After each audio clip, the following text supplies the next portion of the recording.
Welcome back to my MS education class.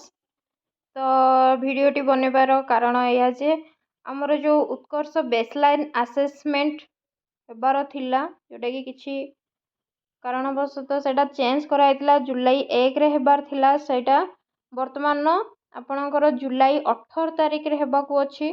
Time schedule भी आपन देखि पारथबे 2 दिन धरिकी आपणकर एग्जाम हबो क्लास 9th रो उत्कर्ष बेसलाइन आसेसमेंट 2025 और 26 रो उत्कर्ष बेसलाइन आसेसमेंट 18 तारिख आउ 19 तारिख जुलाई 18 आउ 19 तारिख 2 दिन आपणकर एग्जाम हबो। 2टा सिटिंग रे एग्जाम हबो। तो फर्स्ट सिटिंग आपन देखि पारथबे फर्स्ट सिटिंग आपणकर 10:30 रु आरंभ होइकी 1 पर्यंत रहइबो और सेकंड सिटिंग आपणकर 2टा रु आरंभ होइकी 4टा पर्यंत रहइबो।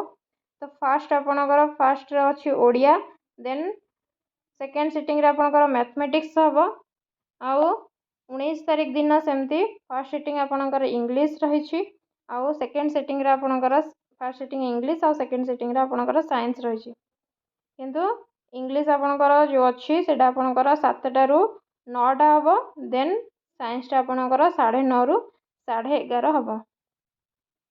तो जेहेतु सैटरडे रहिछि आपणकर 18 तारिख फ्राइडे अछि। तो ये थिला आपणकर उत्कर्ष बेसलाइन असेसमेंट रो टाइम शेड्यूल निश्चित भाव में टाइम शेड्यूल को आपण खाता रे लिखि रखंतु और से अनुसार निजर प्रिपरेशन करंतु। उत्कर्ष बेसलाइन असेसमेंट 2025 और 26 रो टाइम टेबल आपण निश्चित भाव में वीडियोटी आपको हेल्पफुल हम। वीडियोटी भल लगी जदि निश्चित भाव में लाइक करेंगे सांग मान सहित निश्चित भाव में शेयर करनी चैनल जदि नुआ अच्छा निश्चित भाव में चैनल टी को सब्सक्राइब करें। Thank you all of you. जय जगन्नाथ।